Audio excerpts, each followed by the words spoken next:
2NURFM News for our sponsor Guardian Jewellery, Toronto Town Square and the Esplanade, Warners Bay. It's 2 o'clock. Good afternoon. I'm Georgia Lupton with 2NURFM Hunter News. A Merewether man is facing court today after police arrested him for driving erratically in the early hours of the morning.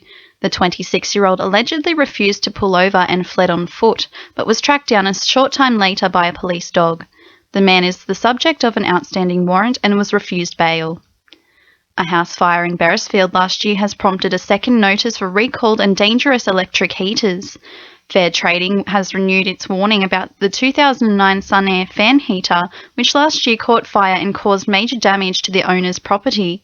Commissioner Rod Stowe says this heater model poses a major threat for Hunter residents. This heater was originally recalled in 2009. It was a popular brand of heater sold in large numbers. The problem with this particular heater is that it can potentially catch fire, and we've had an incident in the last few weeks in Balmain where a heater of the same variety caused a short circuit in that house, and last year we had quite a serious house fire in Beresford near Newcastle. A vote to merge two Hunter councils will be held this afternoon as part of the Fit for the Future program. Maitland and Dungog councils will both discuss the merger, with financial stability being a key consideration. Mayor of Maitland, Peter Blackmore, says this afternoon's meetings will need to rely upon trust between the two councils. And that's what it comes down to, is trust the elected people to go along with this as a matter of common courtesy in the case of Dungog. They approached us in good stead, and I want to make sure that we in Maitland return that good stead by allowing Dungog to have their meeting first to decide what their councillors would be, whether to accept or reject the report. The latest plans for the Drayton South open cut coal mine have drawn scrutiny from the Hunters horse breeders.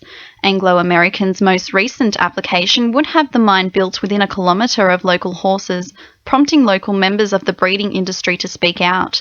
Breeders state that the mine would damage agricultural land and put the Hunter River at risk. Degradation of mining and manufacturing industries in the Hunter have been cited as adversely impacting the growth of the region's housing market. This follows a residential property report showing Newcastle's median house price increased 40% less than Sydney's. Senior Manager of the Residential Property at BIS Shrapnel, Angie Zigamanis, says there is a positive outlook for the region. I think over the next 1 to 2 years things should begin to improve. From an economic perspective, the lower dollar means sectors such as agriculture and tourism will pick up. People are increasingly likely to holiday at home, so the tourism sector should pick up. But as well, we're also seeing an increase in infrastructure expenditure taking place in the Hunter region. Lake Macquarie Council has lodged a plan for a new leisure centre proposed for Charlestown. The $35 million proposal is set to feature indoor and outdoor pools, childminding facilities, a cafe and a gym.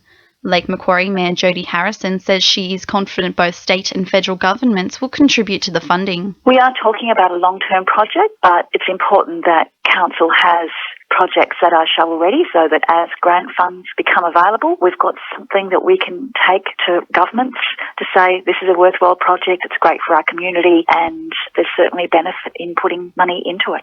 Operation Saturation has seen an alarming result for the Hunter region, with 1 motorist per hour caught driving under the influence of drugs. 202 drivers across Lake Macquarie, Port Stephens, Newcastle and Central Hunter have been taken off the road since the operation began on the 6th of June. The Hunters' results were above those recorded in other Northern Region commands involved in the operation.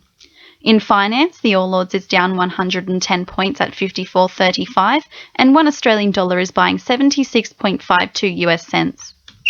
Sport for our sponsor newcastlecheapestcars.com.au.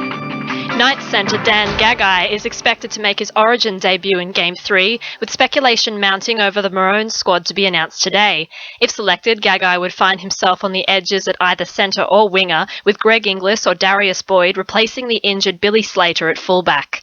The opportunity for the 24-year-old comes off some strong performances this season and praise from coach Rick Stone. He's matured a lot as a leader, as a young leader, and particularly this year, he's seen some great advances from Dane, and his talk and his leadership has been really impressive. So if he gets his chance, he won't let anyone down.